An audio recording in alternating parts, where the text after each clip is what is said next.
चलिए, स्वागत है आपका एक बार फिर से हमारी एक और नई क्लास में। आज की जो क्लास हमारी रीजनिंग की है, इसमें हम हमारे 4 टॉपिकों को क्लियर करेंगे। जिसमें पहला हमारा रक्त संबंध का होगा। दूसरा टॉपिक हमारा जो होगा वो होगा दिशा परीक्षण। इसमें हम तीसरे टॉपिक पर जो बात करेंगे वो होगा हमारा पासा, जिसको हम डाइस बोलते हैं। और हमारा जो चौथा टॉपिक होगा वो होगा हमारा लुप्त संख्या, जो कि होते हैं मिसिंग नंबर। आज की क्लास में हम इन हमारे 4 टॉपिकों को क्लियर करेंगे और इनसे संबंधित टॉपिकों से संबंधित क्वेश्चनों को हल करेंगे, जिससे कि हमारी बेहतर प्रैक्टिस हो सकेगी परीक्षा की दृष्टि से। और जो कि ये हमारे चारों टॉपिक्स हैं, मैंने इन चारों टॉपिकों के जो PYQ हैं वही क्वेश्चंस लिए हैं। तो बढ़ते हैं हमारी क्लास में, और क्लास में देखते हैं हमारा पहला क्वेश्चन क्या कहता है। हमारा पहला क्वेश्चन है, X और Y दोनों जेड के क्या हैं? बच्चे हैं। यदि जेड X का पिता है परंतु Y जेड का पुत्र नहीं है, तो Y और जो जेड है उसमें क्या संबंध होगा? देखिए, यहाँ पर जेड के 2 बच्चे हैं। जेड के 2 बच्चे क्या हैं? X और Y क्या हैं? जेड के 2 बच्चे हैं। यहाँ कह रहा है जेड X का पिता नहीं है, परंतु जो हमारा X दिया हुआ है वो जेड का क्या है? पुत्र नहीं है। देखिए, जेड क्या है? पिता।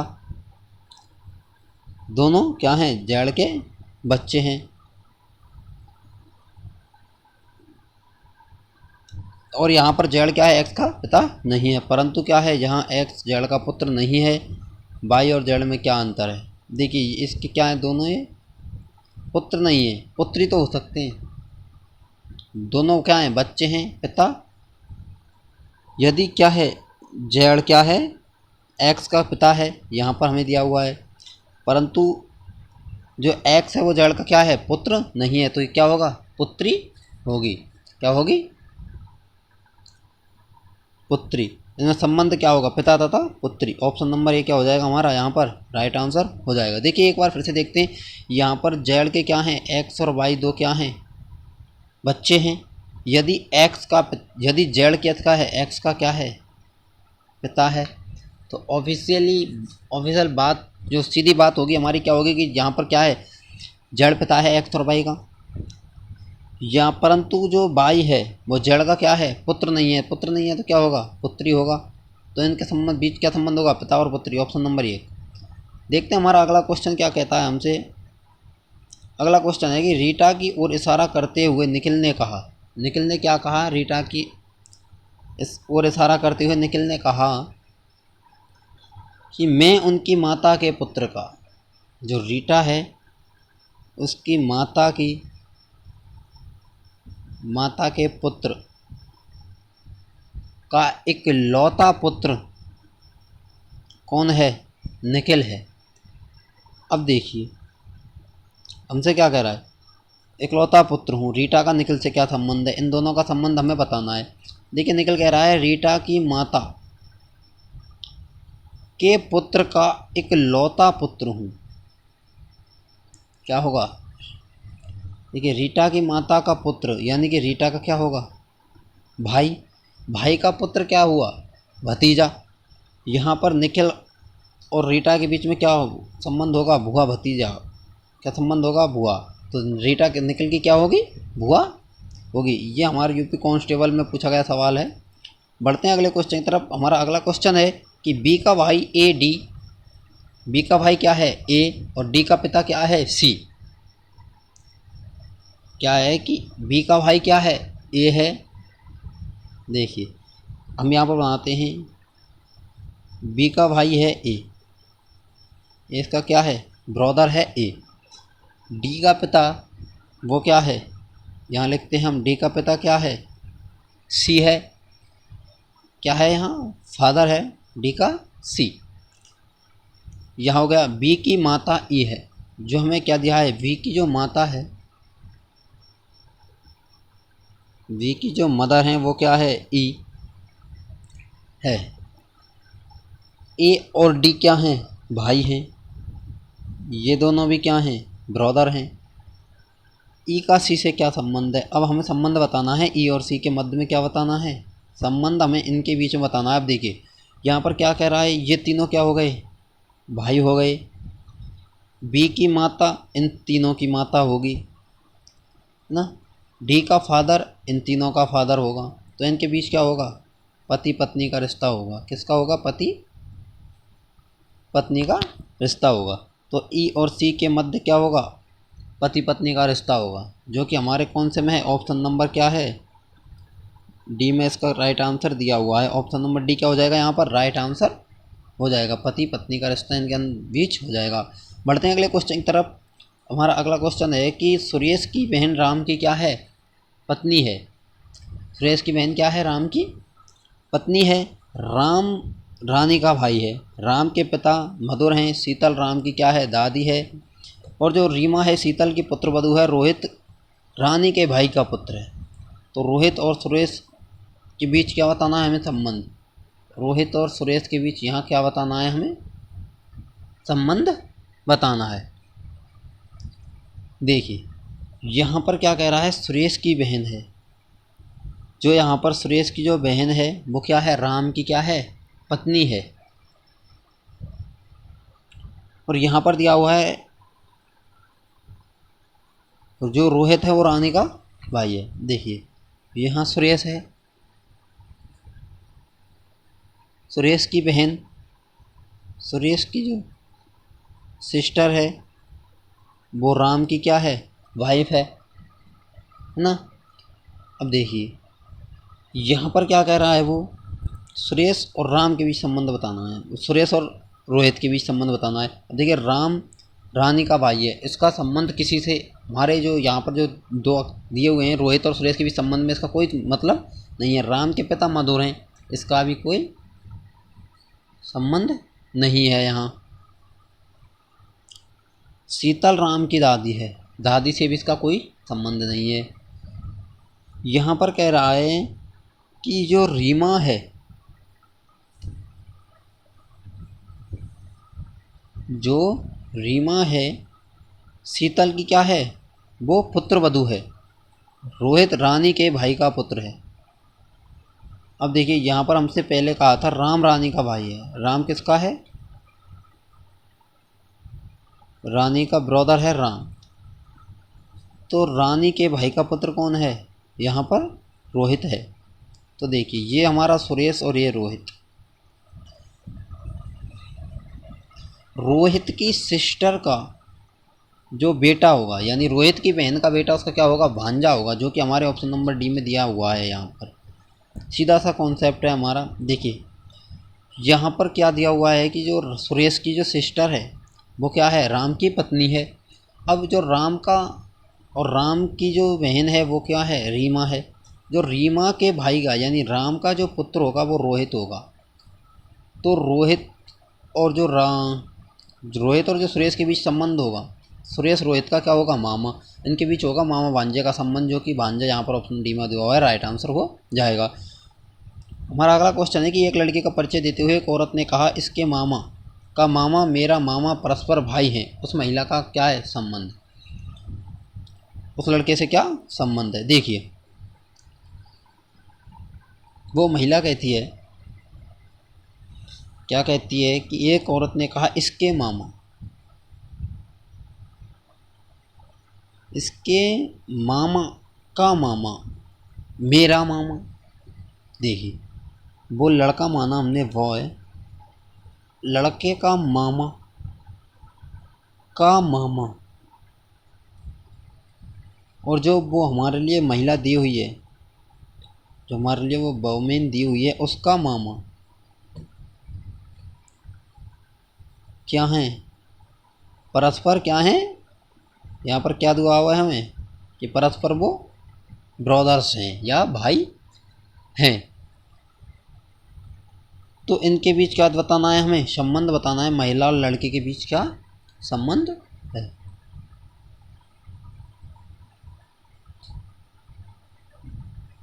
तो देखिए यहाँ पर क्या होगा, इसका संबंध होगा इससे माँ। जो ये औरत है वो लड़के की क्या है, माँ है। बढ़ते हैं अगले क्वेश्चन की तरफ। अगला क्वेश्चन है हमारा कि बी के पिता हैं, ए बी के पिता हैं, सी डी के पुत्र हैं, निम्न में से कौन से कथन द्वारा यह निष्कर्ष निकाला जा सकता है कि सी ए का क्या है, पौत्र है। देखिए यहाँ पर अगर हम ऑप्शन नंबर 1 को देखते हैं हमारे को, कि हमारे ऑप्शन नंबर 1 में क्या कह रहा है। ऑप्शन नंबर 1 में कह रहा है कि सी बी की पत्नी है। यदि ए बी का पिता है,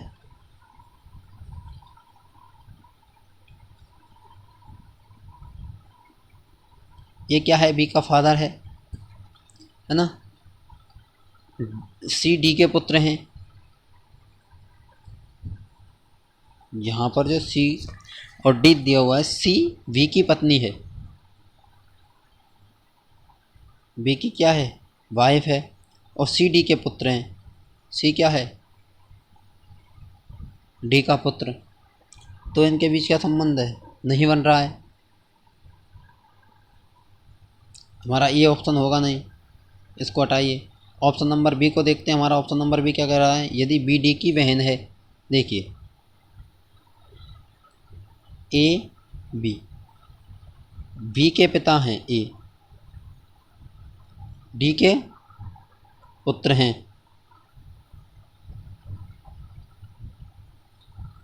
सी क्या है, डी के पुत्र हैं, क्या हैं, बेटे हैं, सन हैं या पुत्र हैं। तो देखिए यहाँ पर क्या है, वी डी की बहन है, सी ए का पौत्र किस प्रकार होगा, यानी बी डी की क्या होगी, बहन होगी, और जो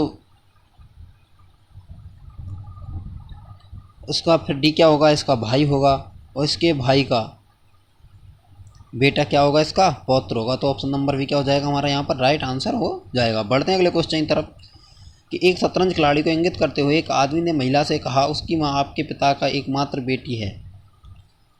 क्या कहा उसने कि एक शतरंज खिलाड़ी को इंगित करते हुए एक आदमी ने एक महिला से कहा कि उसकी माँ आपके पिता की एकमात्र क्या है, बेटी है। महिला उस शतरंज खिलाड़ी से किस प्रकार संबंधित है। देखिए यहाँ पर उस प्रकार किस प्रकार संबंधित है, देखते हैं। देखिए यहाँ पर कह रहा है कि उसकी माँ आपके पिता के, उसकी माँ है जो उसके पिता के एकमात्र बेटी है। देखिए हमने माना वो फादर की एकमात्र बेटी कौन है, महिला है, और जो शतरंज खिलाड़ी को इंगित करते हुए कहा, एक आदमी ने एक महिला से क्या कहा, उसकी माँ आपके पिता की एकमात्र बेटी है। उस महिला का शतरंज खिलाड़ी से क्या संबंध है। और जो शतरंज खिलाड़ी है, हमने उसको कहा कि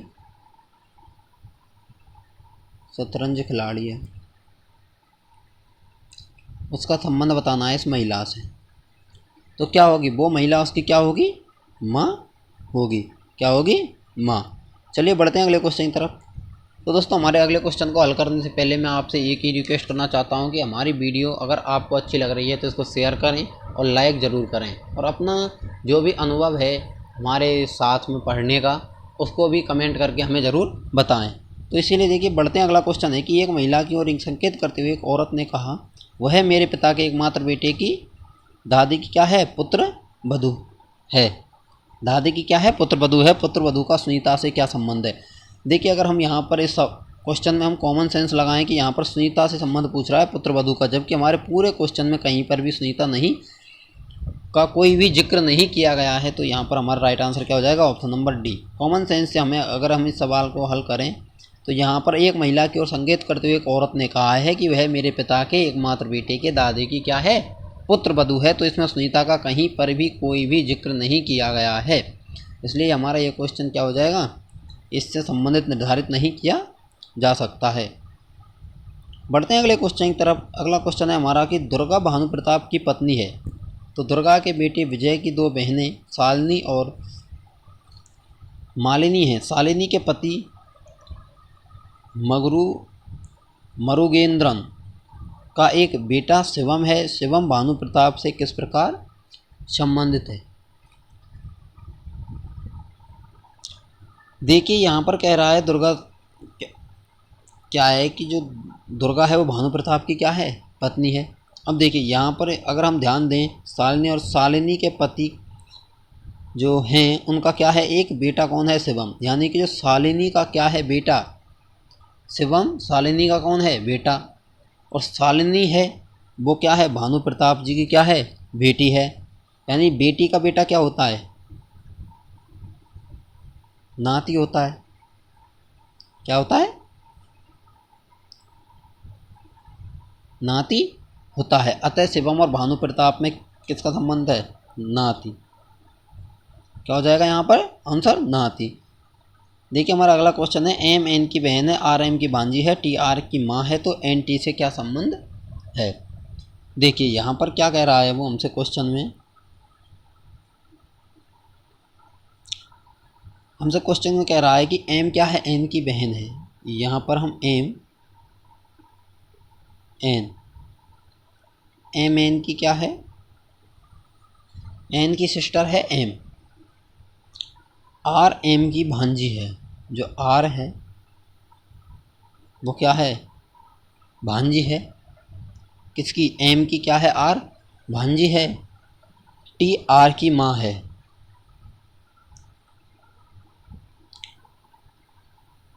आर की क्या है, माँ है, टी। तो हमसे संबंध पूछा है एन और टी का। एन और टी का हमसे क्या पूछा है, यहाँ पर इन दोनों के मध्य पूछा है संबंध। देखिए यहाँ पर क्या है, ये दोनों बहनें हैं और बहन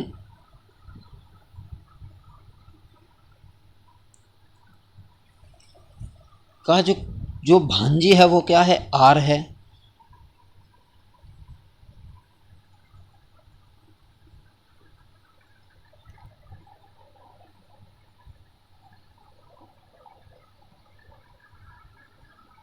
एम जो है वो एन की बहन है और जो एम की जो भांजी है वो क्या है, आर है। और आर की मदर टी है। क्या हो जाएगा यहाँ पर, एन जो है वो टी का क्या हो जाएगा, पति हो जाएगा। ऑप्शन नंबर सी क्या हो जाएगा हमारा यहाँ पर राइट आंसर हो जाएगा। बढ़ते हैं अगले क्वेश्चन की तरफ। अब हमारा यहाँ से क्वेश्चन चालू होते हैं, वो होते हैं दिशा परीक्षण की, जिसको हम बोलते हैं डायरेक्शन या दिशा परीक्षण के क्वेश्चंस क्या हैं हमारे, अब यहाँ से शुरू होते हैं। देखिए हमारा पहला क्वेश्चन क्या कहता है दिशा परीक्षण का। हमारा पहला क्वेश्चन है कि एक आदमी पूर्व दिशा में 15 किलोमीटर चलता है और फिर बाएं मुड़कर 15 किलोमीटर जाता है और अब वह दाएं मुड़कर 5 किलोमीटर जाता है, प्रारंभिक स्थान से कितनी दूरी पर है। देखिए वो कहाँ जाता है, पहले आता है पूर्व दिशा में 15 किलोमीटर। देखिए हमने यहाँ शुरू चलना किया, पूर्व दिशा में कितना गया, 15 किलोमीटर। फिर वहाँ से क्या कितना मुड़ता है, सॉरी ये पश्चिम दिशा में चला गया। यहाँ से वो जाता है पूर्व दिशा में 15 किलोमीटर, यहाँ से यहाँ तक। और फिर वहाँ से कितना जाता है, बाएं मुड़कर कितना जाता है, 5 किलोमीटर जाता है बाएं मुड़कर।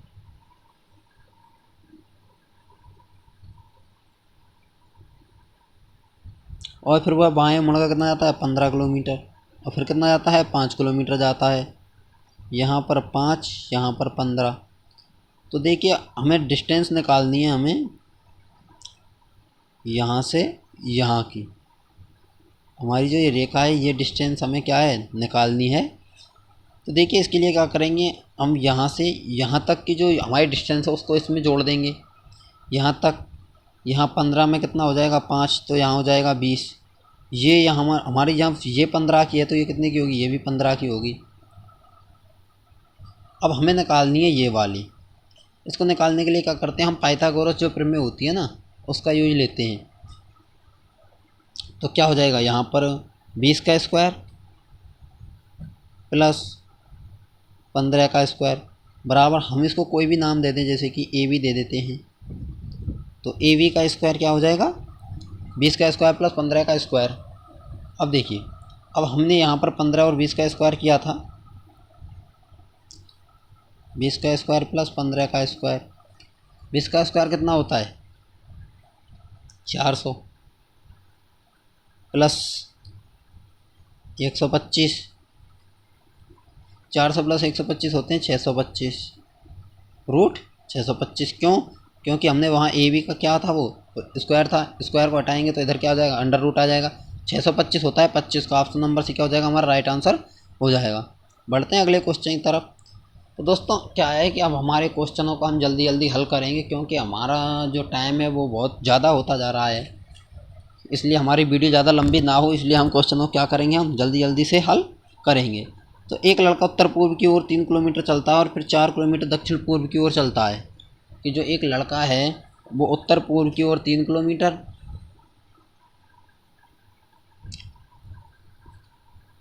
और फिर दक्षिण पूर्व की ओर कितने चलता है, वो 4 किलोमीटर चलता है। तो अब हमें क्या निकालना है, हमें उसके शुरुआती स्थान से कितनी दूरी पर है, शुरुआती स्थान से वो इतनी दूरी पर है। तो देखिए हम यहाँ नाम दे देते हैं ए बी सी। तो हमारे यहाँ दिया हुआ है 3, यहाँ दिया हुआ है 4। जब ऐसी कंडीशन हो तो हमारी जो अगली संख्या होगी वो कितनी होगी, 5 होगी। ये हमारा सीधा कॉमन सेंस है कि जहाँ 3 और 4 और 5 दिया हो वहाँ पर दो संख्याएं 4 5 हो तो वहाँ बढ़ जाती है। तो इसी प्रकार क्या हो जाएगा, हमारा राइट आंसर यहाँ पर 5 हो जाएगा। ऑप्शन नंबर क्या हो जाएगा, ए क्या हो जाएगा राइट आंसर। देखिए हम अगर यहाँ पर पाइथागोरस निकालें, ए बी का स्क्वायर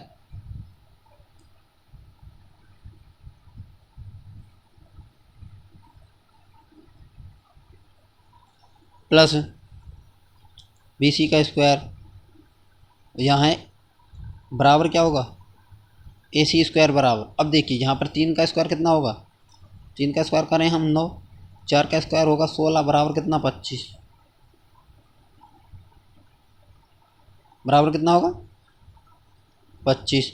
अब देखिए ए सी स्क्वायर है, यहाँ रूट लगाएं तो कितना आएगा 125 रूट 5। ऑप्शन नंबर ए क्या हो जाएगा हमारा राइट आंसर हो जाएगा। देखिए हमारा अगला क्वेश्चन है कि रवि पश्चिम की ओर 12 किलोमीटर गाड़ी चलाता है, वह दक्षिण की ओर 3 किलोमीटर मुड़ जाता है और फिर वह अपने पूर्व की ओर मुड़ता है और 8 किलोमीटर का सफ़र तय करता है। वह अपने प्रारंभिक स्थल से कितनी दूरी पर है। यहाँ पर देखिए क्या कहता है कि रवि पश्चिम की ओर गाड़ी चलाते हुए कितना जाता है, 12 किलोमीटर जाता है। यहाँ कितना है, यहाँ से चला वो 12 किलोमीटर, कितना चला 12 किलोमीटर, और वह दक्षिणी ओर को मुड़कर 3 किलोमीटर, दक्षिण की ओर मुड़कर 3 किलोमीटर चलाता है। फिर वह 8 किलोमीटर चला का पूर्व की ओर मुड़कर कितना का चलता है, 8 किलोमीटर का सफ़र तय करता है। तो वह अपने प्रारंभिक स्थान से कितनी दूरी पर, अब देखिए वो अपने प्रारंभिक स्थान से कितनी दूरी पर है, यहाँ से यहाँ। अब देखिए हमें ये वाली निकालनी है, इसमें भी क्या लगाएंगे हम पाइथागोरस प्रमेय का यूज करेंगे। देखिए अब यहाँ पर हमारा थोड़ा सा कॉमन सेंस लगाते हैं कि देखिए यहाँ पर सामने वाली ये 8 है तो इस बारे में से क्या घटा देंगे 8, तो हमारे सामने कितना आ जाएगा 4 यहाँ आ जाएगा। यहाँ पर 3 है तो ये भी 3 होगी। हमने जैसे लास्ट वाला क्वेश्चन हल किया था यहाँ पर हमारे सामने 4 और 3 संख्या थी, सामने वाली जो भुजा थी हमारी कितने की निकल कर आई थी, वो 5 किलोमीटर की निकल कर आई थी। देखिए 3 का स्क्वायर होता है 9, 4 का होता है 16, 9 और 16 कितना होता है 25, 25 का रूट करेंगे तो क्या होगा 5। ऑप्शन नंबर बी क्या हो जाएगा हमारा राइट आंसर हो जाएगा। बढ़ते हैं अगले क्वेश्चन की तरफ कि अगला क्वेश्चन है कि अतुल उत्तर की तरफ 5 किलोमीटर दूरी तय करता है। उत्तर की तरफ कितनी दूरी तय करता है, वो 5 किलोमीटर दूरी तक चलता है और फिर दाईं ओर मुड़कर 3 किलोमीटर चलने के बाद फिर से दाईं ओर मुड़कर 5 किलोमीटर चलता है। अब देखिए यहाँ पर 5 किलोमीटर जा रहा है उत्तर की तरफ और फिर दाईं ओर मुड़कर यानी राइट साइड मुड़कर 3 किलोमीटर, 5 किलोमीटर और फिर से कितना चलता है 5 किलोमीटर। प्रारंभिक स्थान से दूरी कितनी होगी, ये समान है तो ये भी क्या होगी समान होगी, जो 3 किलोमीटर। ऑप्शन नंबर क्या हो जाएगा हमारा राइट आंसर हो जाएगा। बढ़ते हैं अगले क्वेश्चन की तरफ। अगला क्वेश्चन है हमारा कि दक्षिण पूर्व की ओर मुख किए हुए एक व्यक्ति 45 डिग्री पर घड़ी की सुई की दिशा में मुड़ता आता है, फिर वह 80 डिग्री पर घड़ी की सुई की दिशा में मुड़ता है। अब उसका मुख किस दिशा में है। देखिए यह हमारी उत्तर दिशा हो गई, यह हमारी दक्षिण हो गई, यह पश्चिम हो गई, यह पूर्व हो गई। देखिए वह दक्षिण पूर्व की ओर मुख किए हुए 45 डिग्री पर घड़ी की सुई की दिशा में जाता है। कितना जाता है वो 45 डिग्री जाता है घड़ी की सुई की दिशा में, और कितने दक्षिण पूर्व में, यहाँ से 45 डिग्री यहाँ से यहाँ तक का सफ़र करता करता। और फिर यहाँ से करता है और फिर वह घड़ी की सुई की दिशा में कितना 180 डिग्री, यहाँ से 180 डिग्री। अब देखिए यहाँ से 180 डिग्री जाता है। ये हमारी क्या थी, प्रारंभिक स्थिति थी इसकी, और यह क्या थी, अंतिम स्थिति है। तो वो पूछ रहा है कि अब उसका मुख किस दिशा में है, तो उत्तर पश्चिम।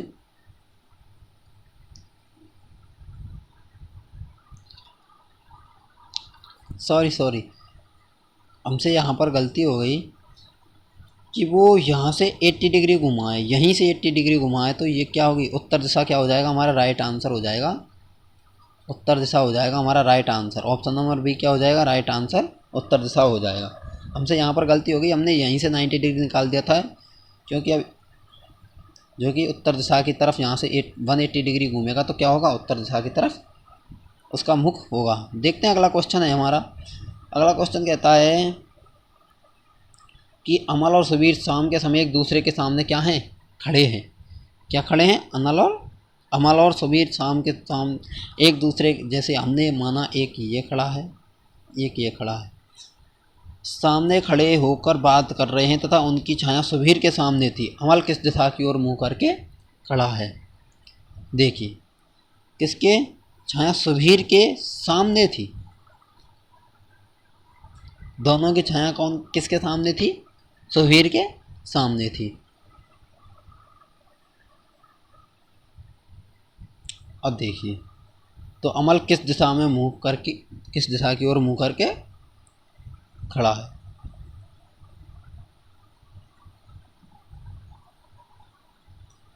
तो यहाँ पर देखिए सीधा सा हमें देखने को मिल रहा है, जब सुबीर के सामने जो है हमारी छाया बन रही है, तो अमल किस दिशा की मुंह करके खड़ा होगा, पश्चिम दिशा की ओर मुंह करके खड़ा होगा। क्यों, क्योंकि देखिए हमारा दक्षिण दिशा में जब सूर्य होगा और जब सुबीर यहाँ खड़ा होगा और अमल यहाँ खड़ा होगा, तभी तो दोनों की परछाई बनेगी इधर पीछे की साइड में। जब दोनों की परछाई इधर बनेगी तो सुबीर उसको देख सकता है, जबकि अमल उसको नहीं देख सकता। तो उसका होता है पश्चिम दिशा की ओर उसका क्या होगा, मुख होगा। ऑप्शन नंबर बी क्या हो जाएगा, हमारा राइट आंसर हो जाएगा। देखिए हमारा अगला क्वेश्चन है, रमेश उत्तर की ओर जाता है, दाएं मुड़ता है, फिर से दाएं मुड़ता है और फिर बाएं मुड़कर अब रमेश किस दिशा में जा रहा है। देखिए रमेश उत्तर दिशा की ओर जाता है, फिर क्या मुड़ता है, राइट मुड़ता है और फिर बाएं जाता है, यानी फिर वो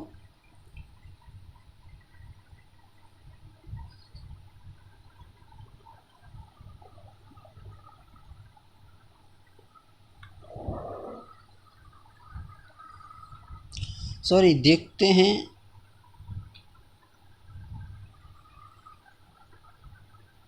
देखिए हमारा क्वेश्चन जो है वो कह रहा है कि रमेश उत्तर की ओर जाता है, फिर दाएं मुड़ता है, फिर से दाएं मुड़ता है, फिर क्या होता है, बाएं मुड़ता है। तो अब वो किस दिशा में है, वो अब पूर्व दिशा में, यानी ऑप्शन नंबर ए क्या हो जाएगा, हमारा राइट आंसर हो जाएगा। बढ़ते हैं अगले क्वेश्चन की तरफ। अगला क्वेश्चन कहता है सुनीता दक्षिण की ओर जाती है, बाएं मुड़ती है। सुनीता क्या है, पहले दक्षिण की ओर जाती है, फिर वो बाएं मुड़ती है, फिर बाएं जाती है। अब सुनीता किस दिशा में, फिर देखिए सुनीता दक्षिण की ओर जाती है, फिर वह क्या होती है, बाएं मुड़ती है, फिर दाएं मुड़ती है और फिर क्या है, बाएं जाती है। तो किस दिशा में जाती है, वो पूर्व दिशा में जाती है। ऑप्शन नंबर ए क्या हो जाएगा, हमारा यहाँ पर भी ऑप्शन नंबर ए क्या हो जाएगा, राइट आंसर हो जाएगा। देखते हैं हमारा अगला क्वेश्चन है। अगला क्वेश्चन क्या कहता है, ये कहता है मिसिंग, हमारा जो अब हो गए मिसिंग वर्ड, लुप्त संख्याओं के कुछ क्वेश्चंस हैं जो हमारे PYQ में आए हुए हैं। ये जितने भी क्वेश्चंस हैं सारे के सारे PYQ हैं और परीक्षाओं में अधिकतर क्वेश्चन इन्हीं के पैटर्न में पूछे जाते हैं, इसीलिए हम इन क्वेश्चनों को आपके सामने लेकर आते हैं। देखिए हमारा आप देखते हैं, करते हैं हल। मैंने भी आपको ये क्वेश्चन बहुत ही हमारी जो पीछे की क्लासें हैं रीजनिंग की, उनमें भी मैं इस क्वेश्चन को ऐसे ही क्वेश्चंस को करा चुका हूँ और मैंने शायद इस क्वेश्चन को भी वहाँ पर हल कराया हुआ है। तो मैं आप सबको इसका होमवर्क देता हूँ, आपको इसको कमेंट में इसका क्या बताना है, हमें आंसर, मुझको इसको क्या बताना है आंसर, सभी को किस में बताना है, कमेंट करके इसका आंसर आप सभी को मुझको बताना है, क्योंकि ये मैं क्वेश्चन आपको हमारी क्लास रेगुलरली अटेंड करते हैं तो आपको ये क्वेश्चन ज़रूर उसमें मिला होगा और आपने किया होगा, इसलिए इसको क्या करना है, आपको हल करके मुझको इसका आंसर बताना है। देखिए हमारा अगला क्वेश्चन क्या है, जो हमें ये दिया हुआ है इसमें क्या है, इन दोनों में जो समान संबंध है वो भी इसी में होगा। उसी के आधार पर हमें क्या है, प्रश्नवाचक जो हमारा चिन्ह है, जो क्वेश्चन मार्क है उसके लिए उसके स्थान पर क्या आएगा, हमें वो क्या करना है, ढूंढना है। देखिए यहाँ पर क्या कहता है, ये कह रहा है कि जहाँ 5 और 4 क्या होता है, 4 और 5 9 होता है ना। उसी प्रकार 4 इंटू 5 कितना होता है, 20। जब 4 इंटू 5 यहाँ पर क्या है, 20 है, तो इसी संबंध को हम अप्लाई करते हैं हमारे आगे की जो हमारा जो दिया हुआ है संख्याएं या इनके बीच में संबंध है। देखिए 6 + 7 कितना होता है, 13, और 6 इंटू 7 कितना होता है, 42। अब यहाँ पर हमारे जो दोनों संबंध हैं वो इन दोनों में समान दिखाई दे रहे हैं, इसीलिए हम क्या करते हैं, अब ये हमारे अगले जो हमारा ऑप्शन है उस पर अप्लाई करते हैं इसको।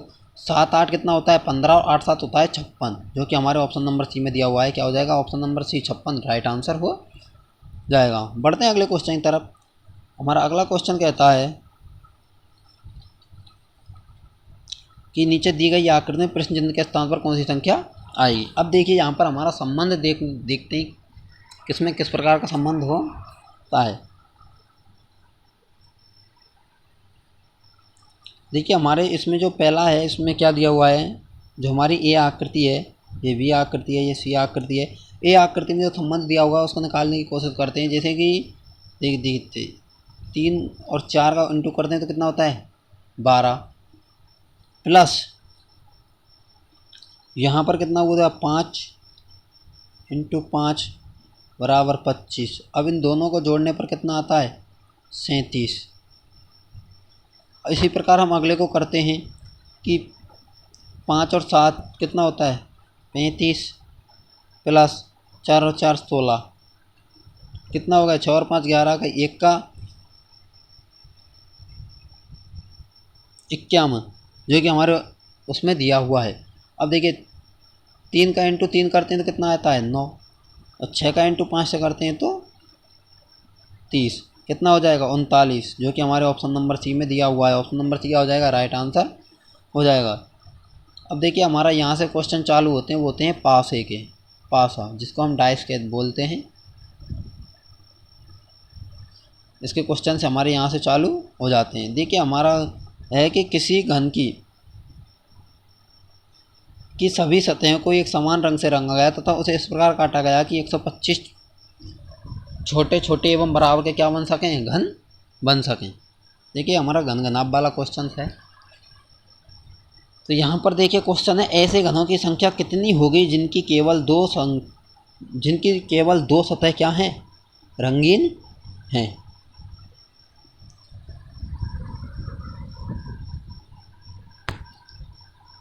तो देखिए यहाँ पर जो बड़े घन की भुजा होती है उसको हम ए मानते हैं, तो क्या होती है वो रूट, कितने छोटे घन हैं, 125, यानी कि भुजा जो हमें दी हुई है, जो संख्या दी हुई है उसका रूट कर देते हैं तो कितनी होंगी, 5 इकाई क्या आ गया हमारा यहाँ पर निकल के आ गई, 5 इकाइयाँ क्या आ गई यहाँ निकल के। अब देखिए हमारे ये तो मैंने आपके लिए जो सीधा सा कॉमन सी बात है जो बताई है आपके लिए। अब देखिए हमारा क्वेश्चन क्या है, ऐसे घनों की संख्या जो केवल 2 सतह रंगीन होने पर कोनों की संख्या, ऐसे जो कोने ढूंढने जिसकी हमें क्या है, 2 सतह रंगीन हो। तो देखिए